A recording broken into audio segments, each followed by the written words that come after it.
Bon Vincent, cette première étape, elle était annoncée difficile et encore plus difficile avec la chaleur, c'est ça hein? Ouais, les organismes ont souffert aujourd'hui. On a vu dès les premiers cols des coureurs en difficulté. Il faisait vraiment très chaud. C'est les premières chaleurs de l'année. Donc on a vu des coureurs en grande difficulté. Mais bon, le peloton est quand même arrivé de manière assez conséquente à l'arrivée. Il y a eu des gros tempos de fait dans les côtes, mais ça n'a pas suffi pour que les leaders puissent en découdre entre eux. Quel bilan on fait pour l'équipe Décathlon AG2R Le Mondial?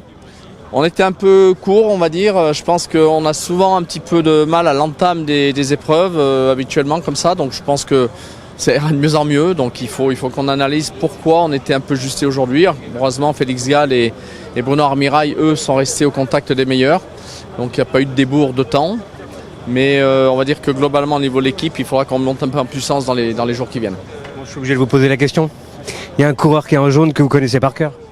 Je me doutais que vous alliez me poser cette question et c'est magnifique. C'est magnifique pour Romain qui a une carrière quand même assez exemplaire.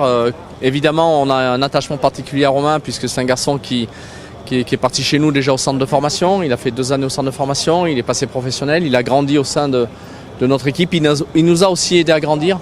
Il a remporté de magnifiques victoires, des étapes du Tour, terminé 2e, 3e, 5e, 6e du Tour. Donc il a fait une grande partie de sa carrière chez nous. Et de le voir, on va dire, être plutôt sur la fin de carrière, puisqu'il l'a annoncé il y a quelques jours, il a annoncé qu'il terminerait sa carrière l'an prochain à l'issue du championnat de France. C'est un grand bonheur, pour lui. Et ce maillot jaune vient couronner une carrière exemplaire. Ça vous surprend? Non, parce que Romain d'abord a toujours été très offensif. Même ces dernières années, il n'a pas eu beaucoup de réussite, mais il a, notamment sur le Giro, il a une affection particulière sur le Giro. On l'a souvent vu à l'attaque. Il est passé très près quelquefois des victoires. Cette année, il a quand même réalisé un très grand Liège-Bastogne-Liège. On a vu un grand Romain. Donc ce qu'il a fait aujourd'hui, c'est un petit peu à l'image de ce qu'il a fait à Liège-Bastogne-Liège. Il a tenté, il a osé. Il est tombé sur un jeune équipier devant lui qui a joué le jeu vraiment, qui a fait un travail formidable. Et c'est l'audace et l'ambition qu'on réussit à l'emporter aujourd'hui, donc c'est très bien. Un petit pincement au cœur qu'il ne soit plus dans votre équipe? Non, l'histoire était belle, il n'y a rien à regretter. Romain avait envie de découvrir autre chose, une autre histoire à un moment donné.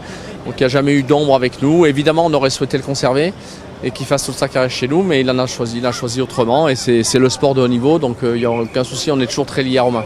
Est-ce que le fait que ça soit Romain qui a marqué l'histoire de l'équipe, est-ce que vous êtes peut-être pas autant que satisfait que si c'était un de vos coureurs, mais est-ce que c'est quand même particulier? Oui, c'est particulier, mais évidemment, on aurait préféré que ce soit nos coureurs qui gagnent.